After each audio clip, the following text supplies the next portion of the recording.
intro. G'day, welcome to AWS Introduction for Websites. This is going to be a 40-minute presentation on how to use AWS in moving a website to AWS, the tools that you can use in AWS, and just going like a general overview of some of the AWS services that you can use. This is very much an introduction. We're just going to have a look at each of the services. I'm not going to change anything or modify anything.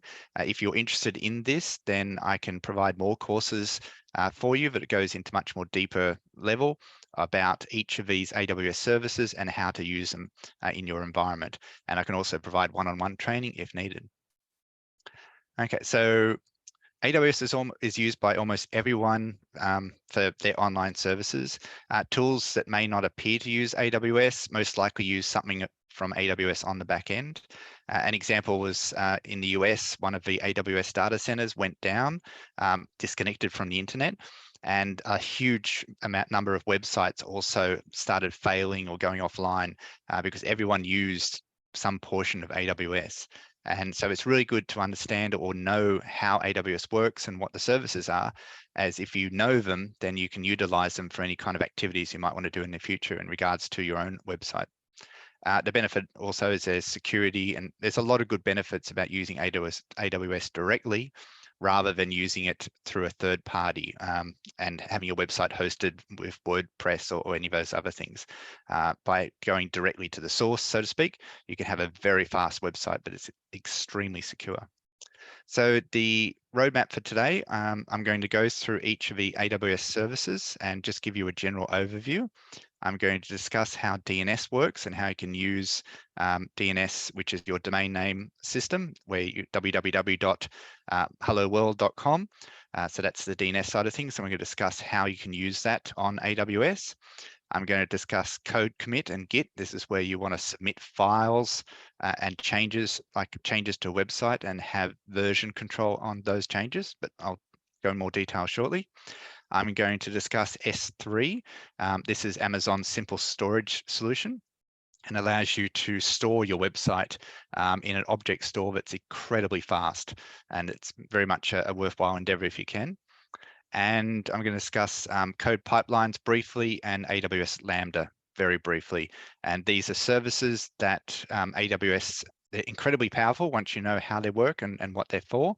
But yeah, I'll go into those details as we get along. And the outcome, hopefully, from this session will be that you'll be able to explain key AWS services and know how those AWS services can be the glue that connects your website together.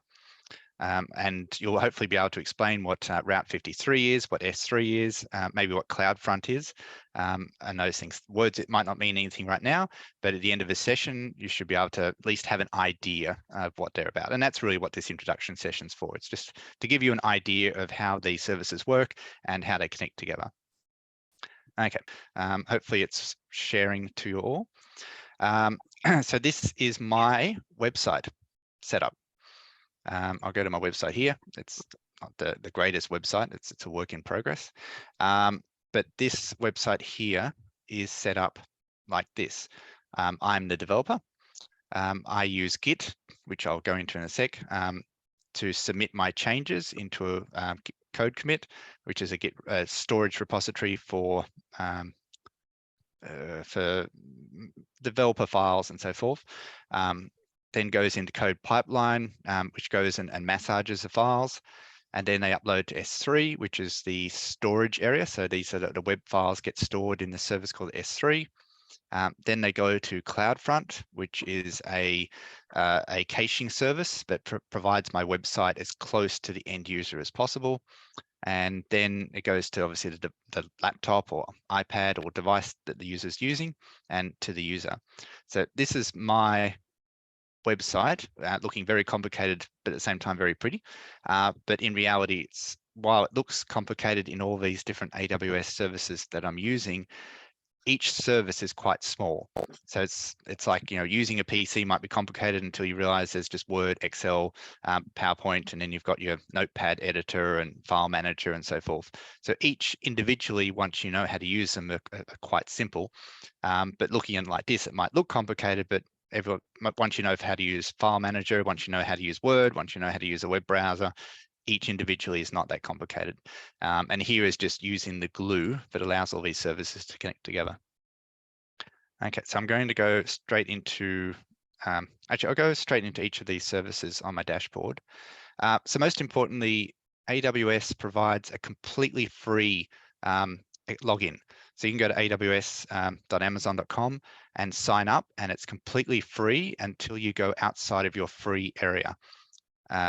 So if you want to create a website, use any of these S3 storing, it'll tell you when you go outside the free threshold. But just for learning and training and having a simple website up there, it's completely free. So if you're paying for WordPress or you're paying for a website service on other things, you can do it through AWS completely free up to a point, and then it's going to charge you.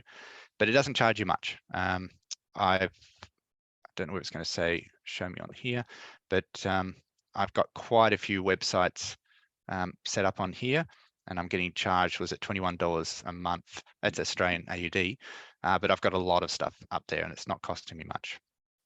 So if you've got a credit card, sign up, use the free stuff, and you can get an idea of how it all works. And obviously extremely useful if you are looking for a role in IT, knowing how AWS works, and since it's also free to learn, I highly recommend it.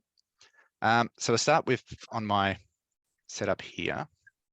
So we'll start with code commit, since that's the first link from me into that chain. And I know I'm running and talking quick, but I guess I'm doing that partly because I'm recording it. So if I'm going too quickly on any subjects, it is going to be recorded or is recorded, and you can go back over it and listen again from that way. So I've got in here my websites, and I'm going to go into website, and here is like a file manager. So it's a Git repository, which is effectively a file manager that allows me to have version control of those files. And when I say version control, when I make a change to any of my files, it will store all the previous changes for those files. And that allows me to go back if I make something, if I totally stuff up my website, I can very, very easily roll back without any issue at all. And so I can go into any of these files. Actually, I'll go into a different repository. Whoops. I'm going to go make a change. So I'll go public. And so this is my website. We've got the folders. There's some JavaScript. There's some content CSS side of things. There's my HTML file for the front page. I can go into that. And here it is, the HTML of the front page. So that's obviously the rendered version. This is a generated version. And I can go through, and obviously I don't write the HTML directly. I use Hugo, a content management system, that when I write the text in Markdown in a very, very simple text-based language, it then generates the HTML from that. So similar to WordPress, I just write the text and the engine produces all the HTML and all the fun stuff around it. But I'm just here showing you on that side of things. But within this, I could edit this file.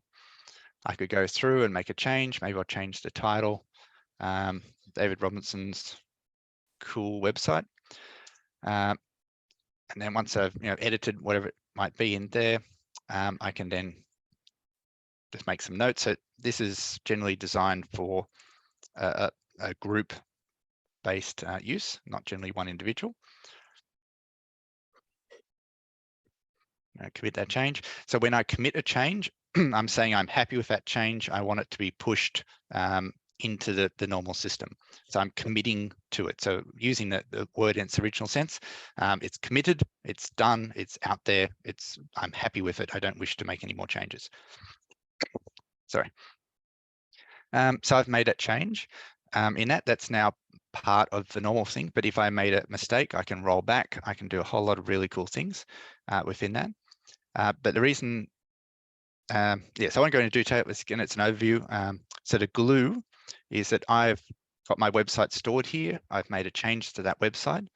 I've got a service here called Code Pipeline. So pipeline in its real world sense, it will pipe those changes through to S3.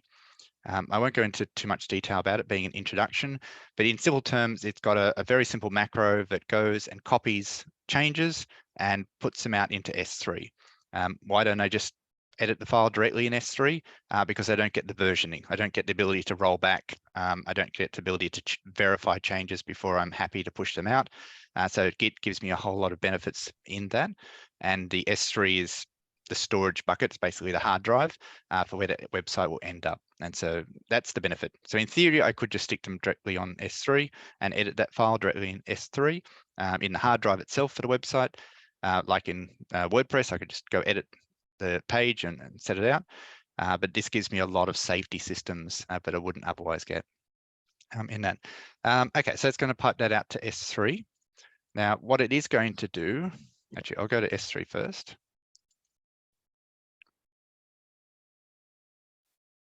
Let's check my time. Yep. Okay, so S3, we call them buckets, but basically you could just say they're folders. Within those folders, I've got my website. And here's the same content we saw before. If I click on that index and have a look at it, hopefully it's not going to say really cool website at the top. Okay, so that would have made that change that's in there. Not sure why it's not coming up, but it's fine. Go back to that. Okay, so this is my storage of my website. I've got all the various files that are in there. Oh, I know why it's got to be in public. Index.html. Update URL. Okay, it's not working for me. Never mind. Okay, so it's a object store, and the key, it's very, very fast. The key reason of using Amazon S3, it's very, very cheap in comparison to other systems. You're not paying for a whole website to run. It can be cached across multiple regions, multiple areas of the planet, so it can be very, very fast. And it's an object store with key value pairs. So each of these objects in here, they have a name, say 404.html, and then there's a data behind it. But because it's really, really simple in that it's just looking for a key, which is the file name, and then it'll provide back data, which is the information from that file name.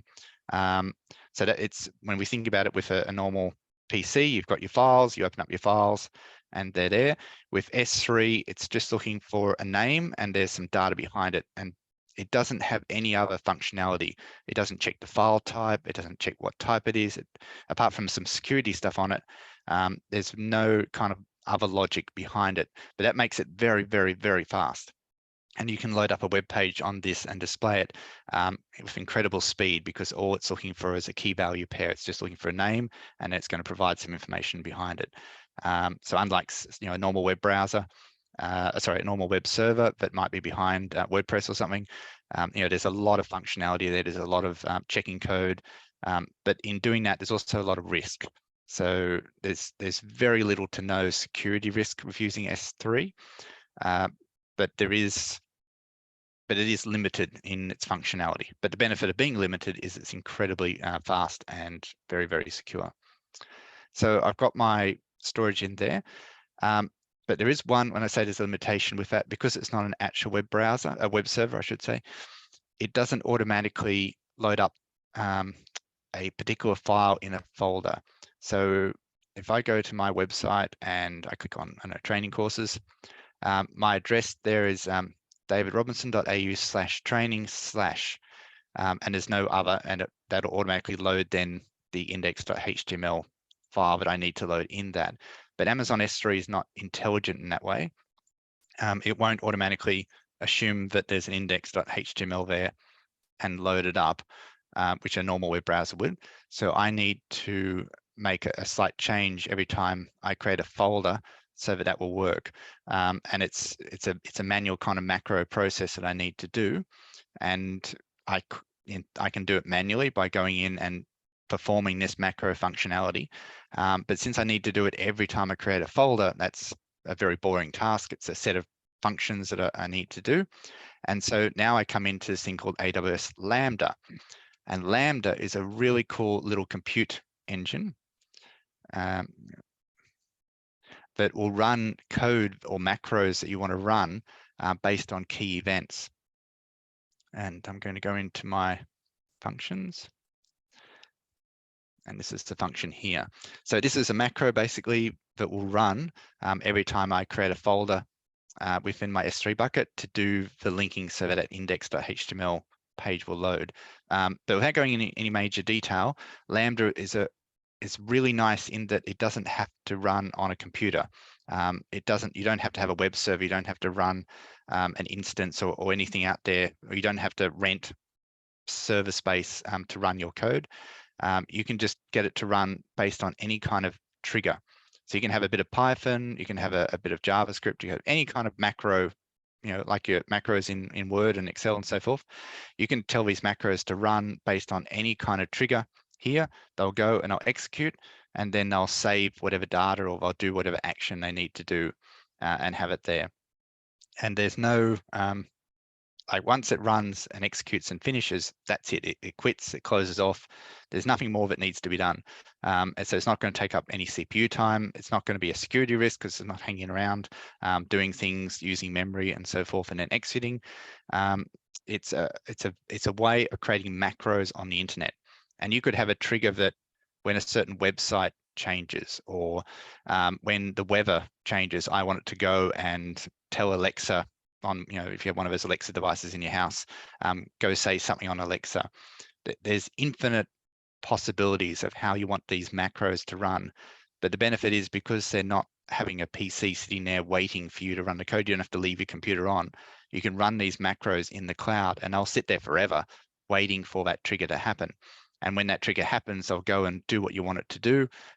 Remember to bring a raincoat today if the weather is raining in your local area. It'll go then send you a text message or something that, hey, it's raining, remember to bring a raincoat today. Again, very simple example, but there's infinite amount of possibilities with that. And this macro here is just making a particular set of changes to the S3 that I needed changing. And its trigger is just every time I upload a new file into S3 bucket. So that's again, a very simple overview of that. So we've got S3, Lambda, CloudFront. Is the next thing, just very briefly going to go over. CloudFront is, I guess its name's called CloudFront because it's trying to bring the cloud to the front of, I don't know, somebody at marketing obviously picked it up. But the idea is that it caches your website as close as possible to the end user. So I've uploaded my files to an S3 bucket that's in Sydney in Australia. And I'm probably closer to Melbourne in Australia than I am in Sydney. And so the benefit of CloudFront is when I access my website, it's keeping a copy of that website in Melbourne. And this might be the same in anywhere, Thailand, doesn't matter. Wherever you access my website, if you go into it, it'll create a copy as close as possible to that end user's location. And that means it makes the website incredibly fast and it costs very little to run. From that side of things. So you can now make a simple website for a customer that's going to be very, very fast and automatically cached. There's nothing you need to do apart from setting it up as a few functionality within within AWS itself. So I just have to go into CloudFront functionality. I need to then enter in the information about my website, like this one here, where its S3 bucket is, what names I'm going to have stored on it. There's davidrobinson.au. I create an SSL certificate for it, so it's going to https davidrobinson.au will work and makes it all nice and secure and pretty. And I link all this within CloudFront. Again, just need to go through a few simple steps to go through that. And now my website is not only incredibly fast being on Amazon S3, it's also incredibly fast being cached and encrypted as close to the end user as possible. And I haven't gone, this is not fancy kind of technology. I haven't paid a consultant thousands of dollars, although businesses would pay consultants thousands of dollars, web developers thousands of dollars, just to know how to do these simple steps. And these steps are just using a web form within AWS. So you can save or do some consulting by showing how to make a website be incredibly fast and being encrypted and put to the end user just by using a few simple screens within AWS on that. So I won't go into detail, but that's its primary benefit from that. So we've got CloudFront going to front. SSL Certificate Manager is the SSL, as I just spoke about. So HTTPS. The internet is all HTTPS now. It's very rare you'll find a website that's only HTTP. The difference between HTTP and HTTPS is the SSL encryption. So the content from the website to your computer is encrypted. No one can listen in on it. And that happened a few years back when Edward Snowden in America revealed that America was spying on just about everyone. And so everyone quickly moved over to HTTPS to allow their traffic to be, no matter what it is, to be encrypted. So there's just the assumption is that somebody's going to look at it. So let's all encrypt it and make it as safe as possible. And that's all pretty much free now as well. It's standard as part of it to make a HTTPS website. So my David Robinson is encrypted. It's got the little lock symbol there, and it hasn't cost me really anything to turn that on. So you don't have to buy an SSL certificate. You don't have to ask your the person who runs your website to add extra, pay extra cost to turn that on now. You can do it within AWS and it costs very little to nothing to turn that on. So if somebody's trying to charge you to make a website encrypted and telling you it's going to take this and that to do it, you tell them you can just do it for free on AWS. So that's now going to link down and go to the laptop. But the one thing I haven't spoken about, and I'm running through this quickly because I'm looking at the time, is the DNS lookup. So DNS stands for Domain Name System. It means that when I type in davidrobinson.au, your web browser needs to know where to get that information from. And by using Route 53 and a DNS server, I can tell your web browser where all my services are within AWS. So when and the benefit of Route 53 in that you can register a domain name, you can do anything to do with creating a david.robinson.au or blah.com within Route 53 and within AWS. They will charge you for renewing and creating the domain, but I think that's almost it for it. If I go into my domains, I've got my domains that I've paid for in here. The benefit of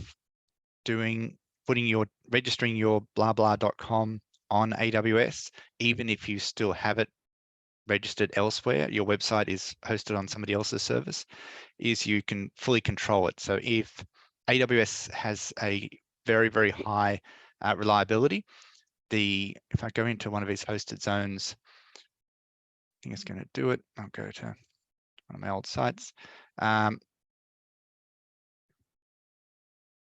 Details.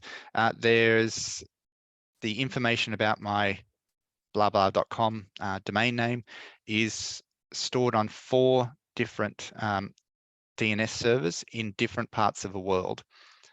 So the benefit is that it's highly unlikely that if you're connected, got your website up on a small independent hosting provider, and they only have their DNS servers locally within their local company, and then somebody goes along and cuts that fiber optic link to the local business down the road, then not only will your website go offline, even your email, everything will bounce. You'll completely disappear as if you've cancelled that domain name with the internet. You've deregistered. You've said, I'm finished. I don't want to do it anymore. And by putting this on AWS, you can then have it 100% fault tolerant.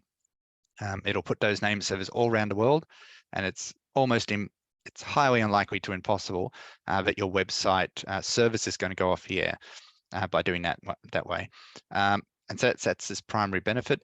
In addition, it gives you a nice, pretty manager. You can add functionality to it, and where to point your MX, where the email is going to go, where the website's going to go.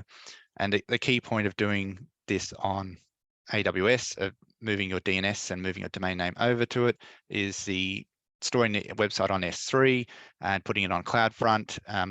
By doing it within AWS, it knows how all of that works, and it makes it very simple to glue those services together without needing to go through and do a whole bunch of technical jargon on the back end. You can just say, yes, this is hosted on CloudFront, and AWS will do the rest.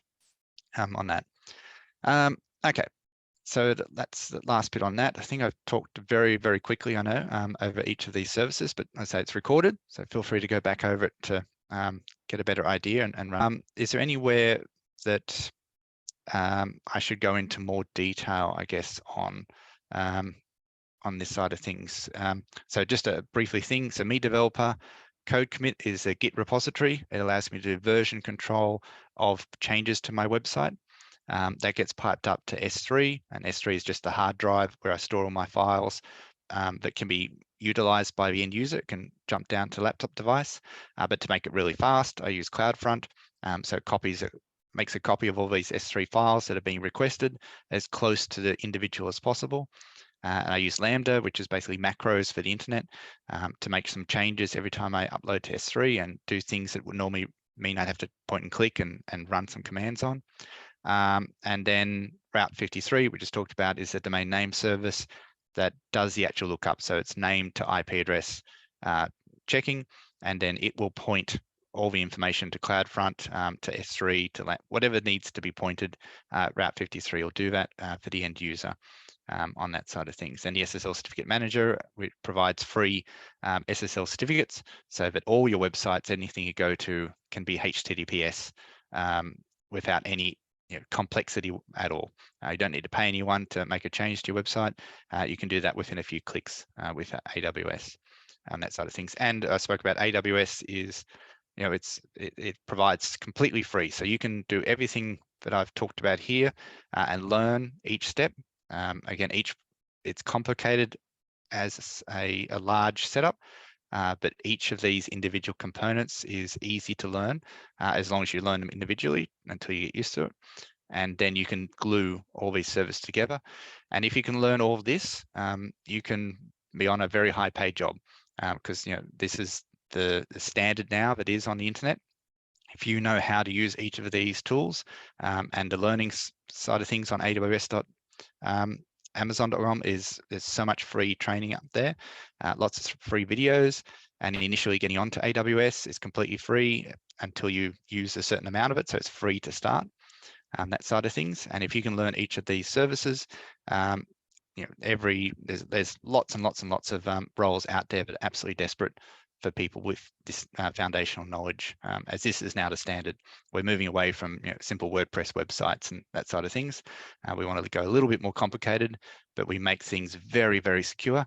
And just quickly speaking about security, since I've got a couple of minutes, is that because I'm using code commit to verify my changes, I have this S3 bucket store that's all sort of secured, and CloudFront just caches changes to that.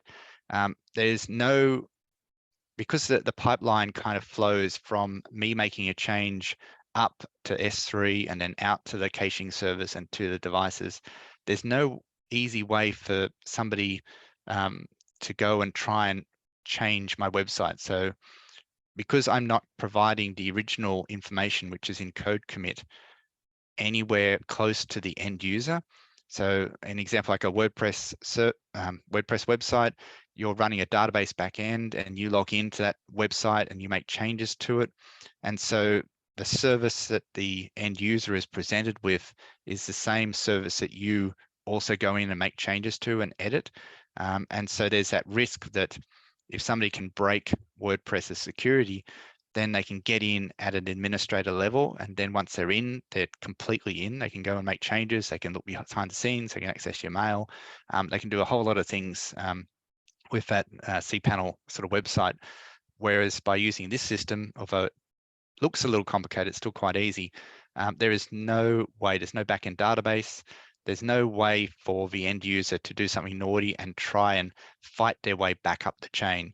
Get past CloudFront, get up to S3, and somehow get back into code commit to go and make a change and deface it, to break into it, to go and access my personal messages and so forth. It's just not possible. These services have a one-way flow.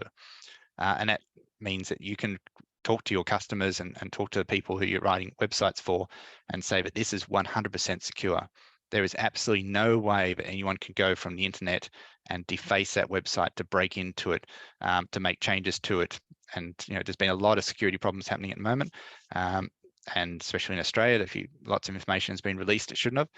And if they use services like this, it really locks down that information. It's just simply not possible to go and break these sites. I mean, you might say it is possible, but you'd have to break it from the developer level. You can't be an end user. You would need to try and break into the developer's computer, find those credentials for how they're making changes through code commit, and feed the incorrect stuff up that way. But even if they were to do that, the code commit is a versioning system. So every change is a snapshot version, and that means I could very quickly get back into my AWS account and go and revert to the previous copy of my changes, which would then change the system out. So even when that does happen, and it does happen, obviously somebody's done something naughty or left their laptop open, the change can be reverted very, very simply. Yeah. So from a security point of view, if you can understand the system and if you can show how this system works, there's lots and lots of roles and that out there that will be very highly paid to know how to incredibly secure your website and any kind of information that's been put on the internet, especially now when it's just people breaking into sites has just become regular habit, which is a big problem. So doing this way means it's almost impossible for somebody to go and make changes to a website that aren't authorized and so forth on that. But again, each of these tools by themselves are very simple to learn. Just requires focusing just on that tool and learning how it works, and then breaking it down from there, and then you'll know how to make a very, very secure website. Excellent. So I just got a few minutes to the end.